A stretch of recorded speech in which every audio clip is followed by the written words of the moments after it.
Hi guys, this is Tom, this is Quick Watercolour Birds, and we are going to stick with garden birds for just a couple more episodes before we dive into some slightly bigger, slightly more colourful pieces, so let's take a look.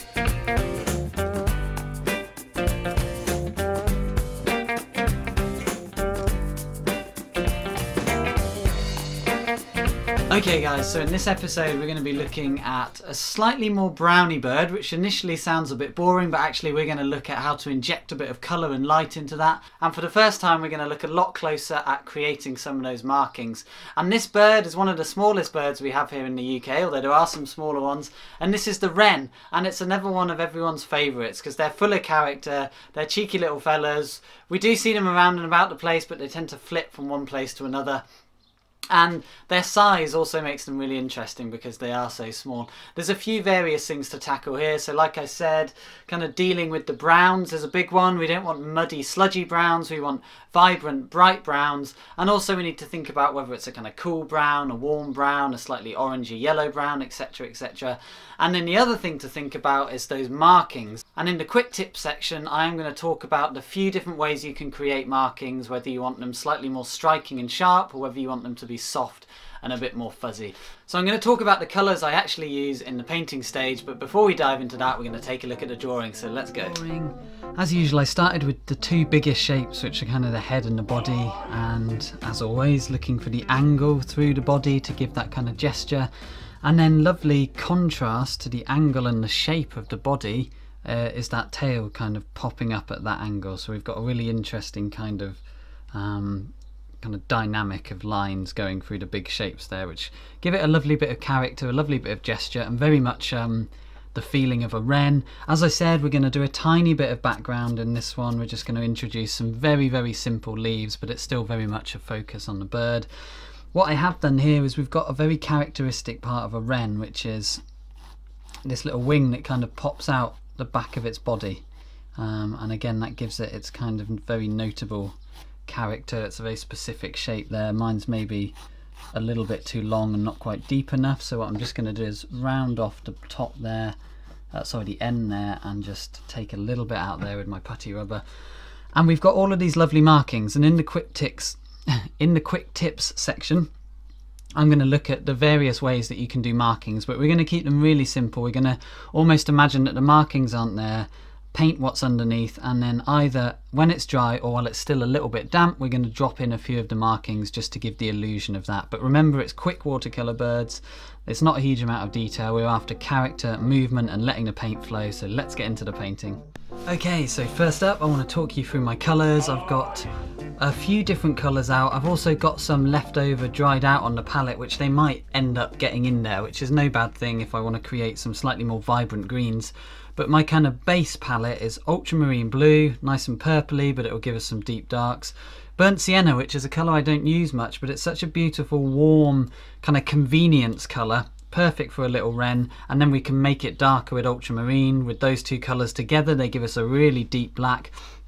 We can make it more reddy with the Carmine Red. You could easily replace that with alizarin crimson or a pyrrole red, any red really, but I like this nice cool rich red to kind of go with the orangey burnt sienna. I'm using what's called a Quinacridone gold, but it's very similar to raw sienna, although once you add a bit of water to it, it becomes a very vibrant warm yellow. I've also got a very bright lemon yellow out, which might give us some more spring-like greens. But that's kind of my rough palette, and I'll talk you through the colours as I'm actually painting, so I'm just going to dive into it.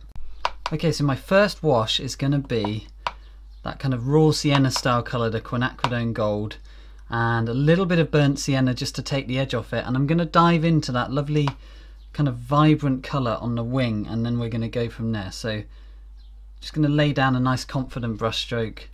Less water will give us more of a broken brush stroke. And we can always go darker, so I like to err on the side of going light and fairly watery. And I'm just going to start kind of carving out the shape of the bird now with the burnt sienna, and then we can slowly go darker. I need to make a bit more effort to leave some of the whites of the page in places. We use this nice big brush to give those big expressive brush strokes, which are so great for painting birds. Great for any subject, but great for painting birds. And then we're going to come into kind of here. And we're just going to start hinting at those markings. We're going to try and reserve a little bit of the white of the page in there. So I'm using the edge of the brush here to give us some slightly squarer marks. And then this bit here is a slightly different colour, and I'm just going to, with a very bit damp brush, just bring a little bit of colour into that area. And now what we have is a lovely kind of base colour. And as long as we're fairly quick now, I can start to drop the darker colours into it. And depending on what point of the drying you drop it in, kind of dictates how far that paint will bleed. And then the other factor in this kind of wet into wet work is the consistency of the paint that you're dropping in. So this is kind of what I would call damp paint into wet paint, so it's going to bleed quite a lot. These markings are not going to stay exactly as they are, they're going to soften down. But then as it continues to dry and the paint on the page goes more and more dry, and the paint that I use has less water in, the marks that I put down will appear to, well, they won't appear to, they will stay more like I put them down, but we'll still get some nice soft edges. So all the time thinking about what it is you're trying to achieve with the paint, and paint consistency is the big one with watercolour. If you can kind of get a grip on your paint consistency, or that's what will kind of stand you in good stead. So we're just going to keep it really simple with these markings. There's loads of lovely markings on the wing, but I'm just going to keep kind of linking it all together. Don't be afraid to tie areas together. So we want to end up with a kind of cohesive painting rather than a series of kind of small parts that don't make sense together, if that makes sense. So just going to pick that up there. Going to leave a little bit of white over the top of the head there, and then we're into that lovely dark band across the top of the head there. And then as we move into the rest of the body, we're getting into a slightly more grey colour as we move down into the rest of the body. But while this is still wet, I want the opportunity to drop in some deeper darks. So ultramarine with my burnt sienna, taking some of the water out of the brush but sticking with a big brush, and we're going to start dropping in some more strong darks there, but I don't want to go too muted with the colour, so I'm going to bring in some more burnt sienna into that, and it's just going to darken it down a little bit, and we can start to kind of hint at some of those markings without getting too caught up in them. And a lovely little dark coming in off the beak there, and we're starting to now trap a bit of light around the eye, just keeping it really simple. Going to go a little bit sharper with the brush stroke up here, really get that nice sharp head shape in there with a more saturated colour. And then while this is still wet, with more saturated paint, I can start to go in and hint at some of those markings, keeping them really simple. We're going to start going a little bit darker in there, and see how the more saturated the paint that I use, the less it spreads. So we can, to some extent, we can control the sort of the extent to which those markings disappear into the bird, or to the extent which they kind of stay as we put them down. So I'm just trying to create some interesting markings in here, and these are all still kind of a little bit of a crisscross pattern there, which I don't like, so we're going to pull that out, blur it a little bit. And then we're going to move down very quickly into, let's see if we can just create a bit more tonal variation on the shoulder there to give it a bit more form. And we're going to move down now into the rest of the body very quickly. Going to start adding a much more blue to my mix, and we're going to take that into a more kind of lovely soft grey colour. That sort of colour there. I've broken away from the bird a little bit too much in an area that I didn't particularly want to, and then as we come under here, I'm going to bring it back to being a little bit warmer, so that burnt sienna kind of creeps into it. But I want to leave lots of whites of the page, using the brush very quickly in order to just keep it fresh, keep it loose. And let's let some of that burnt sienna just kind of hit into there, and then we've got this lovely kind of light patch left in places. And actually I want to go a little bit lighter in this area, so I'm going to go in with my paper towel. I'm going to pull out that area, keep it nice and fresh under there, and just redo that shape there.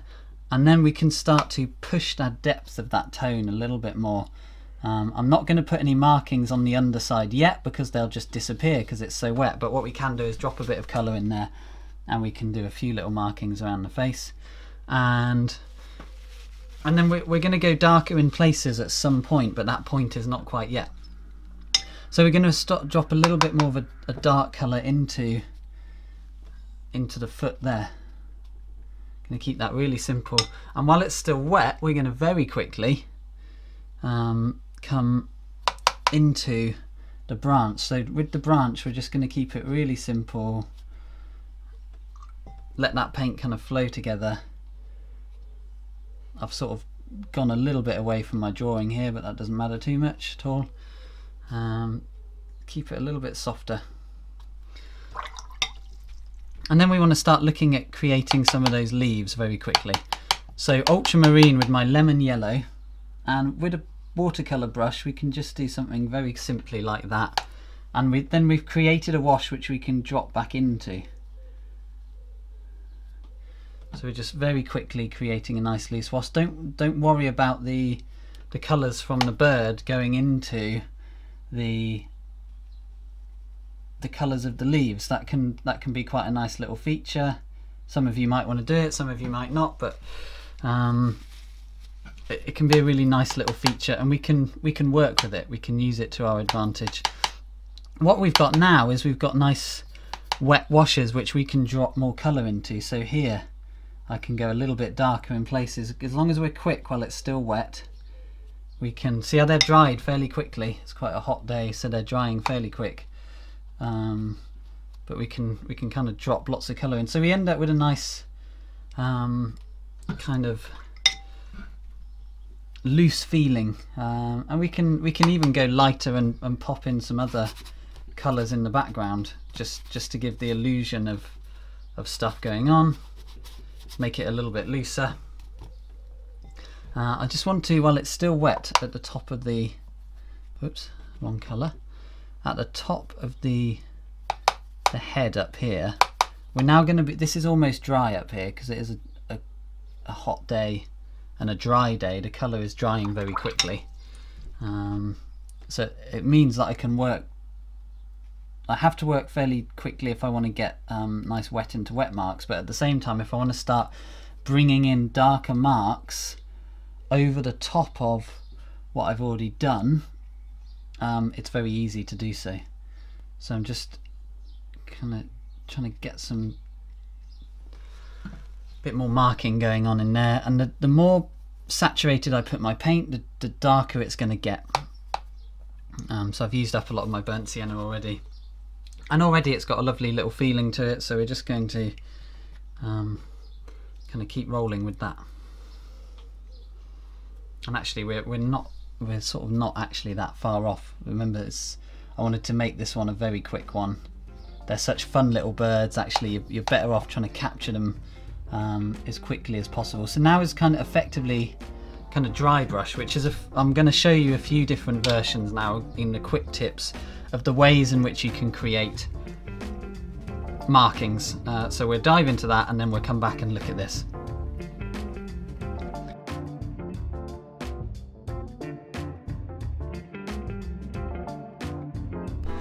Okay guys, so I'm not going to talk you through every different type of marking, and I'm not even going to look at lots of different colours. We're going to look at the principle of what consistency the paint is that's already on the page versus the consistency of the paint that you're putting down, and I'm just going to look at a kind of stripy marking with just blue, because I'm not going to overcomplicate this. So by the time I get to this, it will be dry. I'm going to lay down a damp wash, and we're going to come back to this, you know, when it's still drying. Obviously it's far more complex than I'm making it here as wet, dry, damp, but it's a good place to start in understanding paint consistency. So we're going to leave that to dry a little bit and that to be bone dry, and this is going to be wet.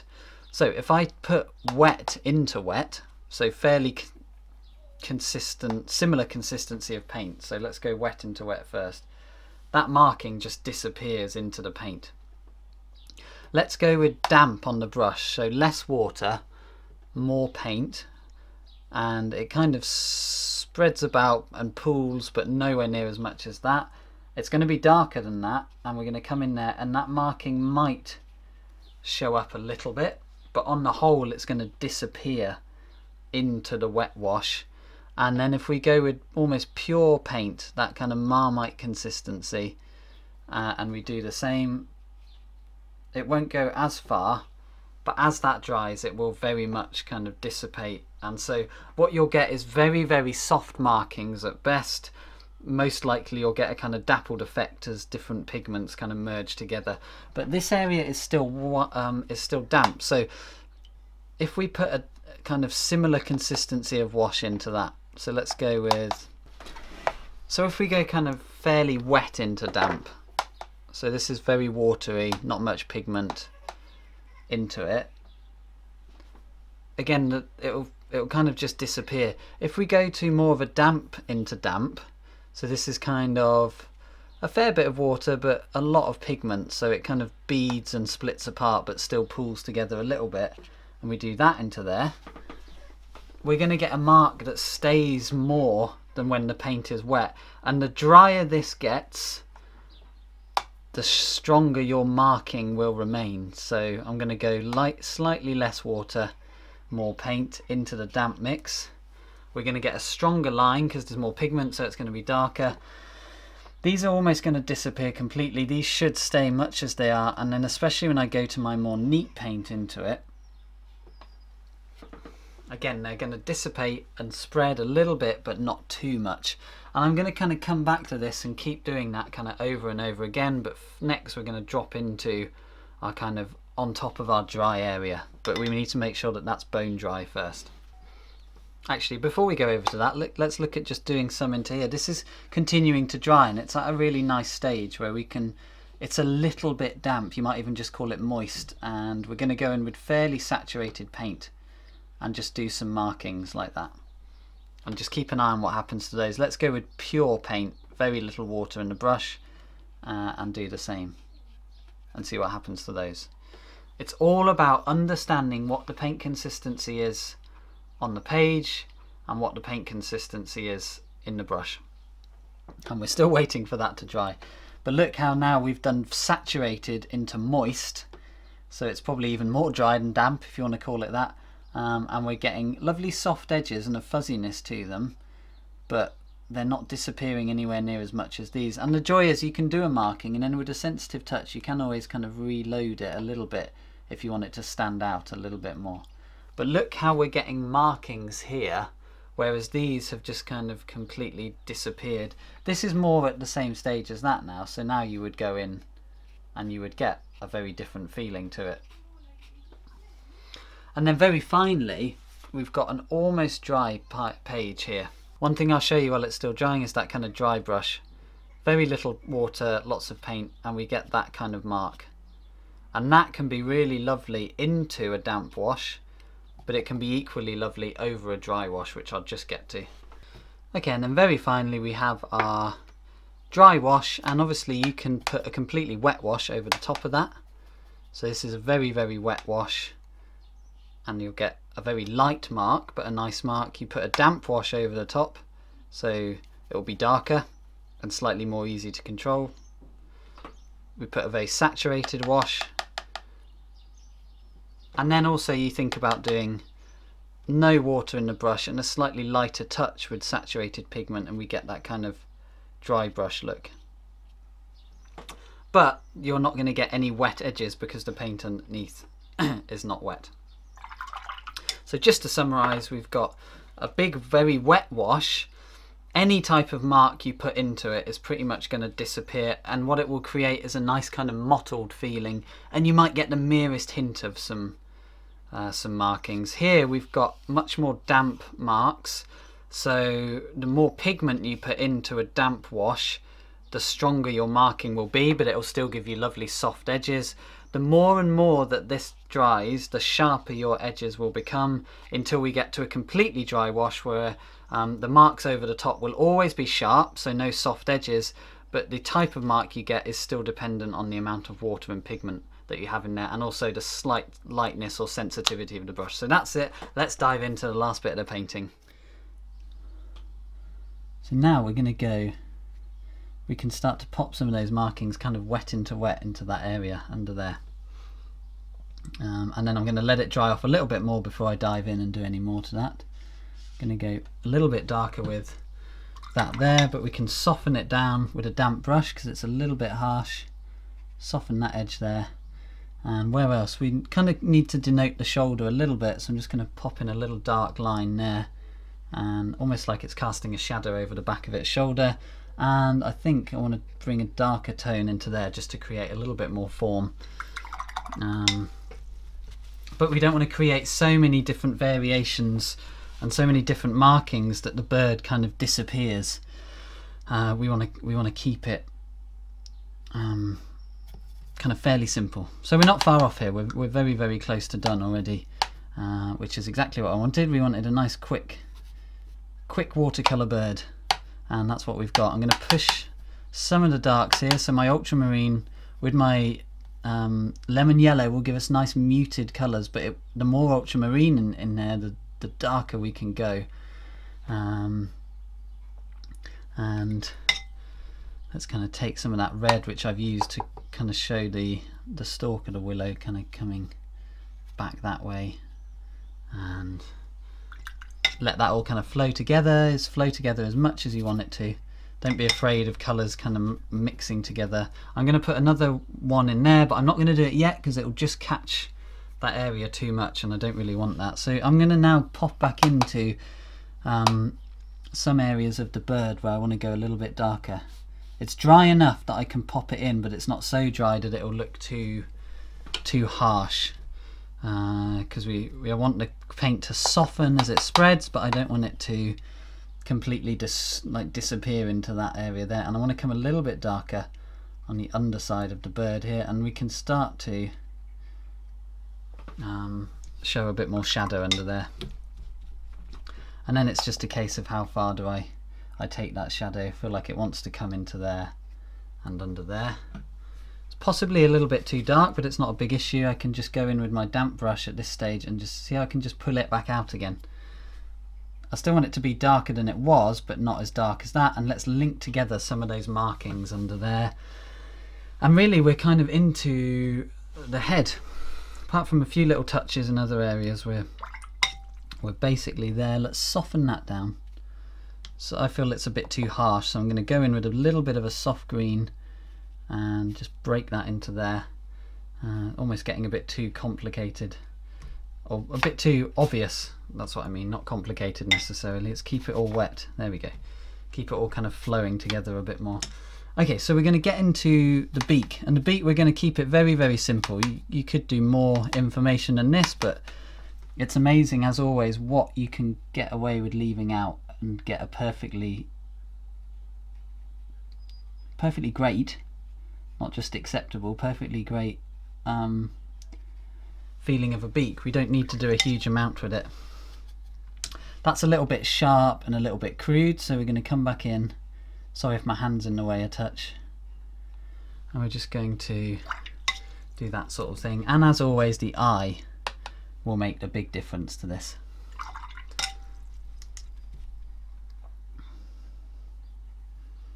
Okay, so we're going to sharpen up that dark in there. So we're doing the classic thing now, going in to our watercolour and starting to just bring in some of the deeper darks, including the eye. And the eye, as always, will make a huge difference to the painting.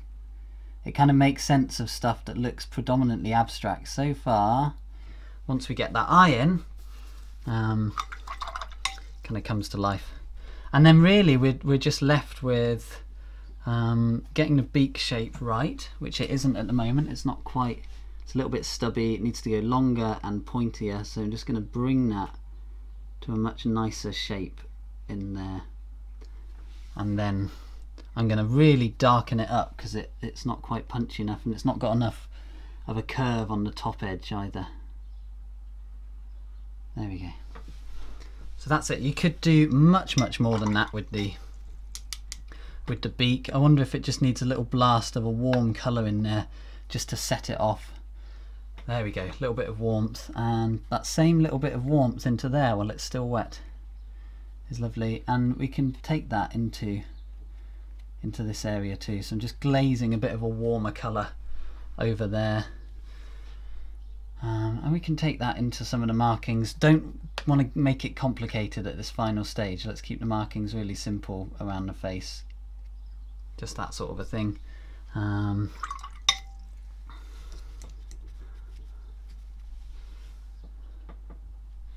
really little bits need to dry off in order to just finish it off very quickly. But what we can do is that big leaf shape that I want to put behind. So ultramarine and there, and just I don't really want the colours to flow together here, so I'm going to just leave them a bit more separate. And that's kind of a leaf coming from over there, and makes sense that it's popping out from behind there. And let's just make that a splash of kind of abstract colour, but then make it a leaf at the same time. That makes sense. And we might push that a little bit darker behind there in order to bring out the front chest of the bird a little bit more, but we'll just wait on that a sec. Okay, so where can we kind of dive in and get in some more markings just to strengthen things up a little bit? I think it needs a little bit more under here. It's almost dry in that area, so it's a great time to not go in and disturb the paint too much, but it's definitely a great time. I've barely used that Carmine Red at all, but I'm just going to pop in now and just look at some really simple little marks just to give a feeling of the markings in that area. And I think the tail is done. I think we could go a little bit bolder with some of the lines on the wing here, and especially in here.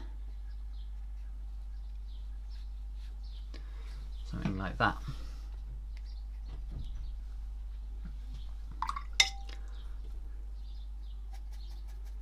And yeah, just kind of working out how dark to go on the underside here. I went too dark to start with, and now I'm not quite dark enough, and that kind of brings the shape in a bit more and allows these markings to kind of work wet into wet a little bit more. There we go, that's feeling a bit better. Let's keep it soft, keep it fuzzy, and we're nearly there. Just soften that, and then I just want a little bit more of a dark in the background here to chuck out the front edge of that area here. So if I put a nice deep dark behind there, it traps the shape of the front edge of the wren there, and I'm just going to soften it down now. And actually I'm going to introduce some more yellow into it because it's a bit of a harsh blue where there isn't any other particular blue in the painting that's that strong. So while that's wet, I think we might just bring another couple of shapes into there. It's a bit of a small brush that I'm using. It's not quite achieving what I want it to do, but actually we can work with it. And I'm just thinking about putting in some extra little darks, but actually I don't think it needs it. If anywhere, it just needs it in the top area up here. I don't want to make too much of a mess of this area. Using far too small a brush and it's getting me in trouble, so we're gonna move away from the small brush, and I just want to trap a little bit of light on that tail, and at the same time introduce a nice deep dark. See, I'm messing around at the end of the painting, and it's going to get me in trouble if I'm not careful, but I think we're okay. Yeah, it's just that blue that I don't really want, so I'm going to chuck a bit of blue in there, a bit of yellow, sorry, to cancel it out, and that's kind of it. We can get away with in the top corner a bit more kind of wet into wet work, and then it becomes a bit more defined as it kind of hangs down. And I think that's it. I'm going to leave it there. So I said I was going to leave it there, but actually on walking away from it and then coming back, I realised that there was a little bit more to do. And one of the big mistakes that I made, and it's easily done when you're caught up in painting, is altering the proportion of things. And I'd made that tail far too long. Luckily, because I've got a background, I had an opportunity to simply just go in and put in a lovely rich deep dark behind the light of the tail, and in the process cut it down. So lots of ultramarine, a little bit of red and a little bit of yellow give me a really rich dark. And as I said, with this background, it afforded me the opportunity to make this change. You'll still see a tiny bit of the tail underneath the wash, but this is watercolor and it's a painting, and for me that's perfectly fine. Now a bit of splattering to create some detail, and what it actually does is give us quite a nice bit of contrast in the background to contrast with the kind of the lighter, warmer colours of the bird. So it actually ended up being quite a nice feature of the painting, just not one I planned, and it was to cover up a mistake. So that was the first thing. The second thing being that I just felt there just needed a little bit more dry brush work to create some extra markings on the bird. Firstly, around the head, I'm just tightening up the shape of the eye a little bit, and this is pretty much that kind of Marmite buttery consistency of paint where it's almost neat but there's a bit of residual water in the brush, but it's effectively like dry brush over the top of a dry wash.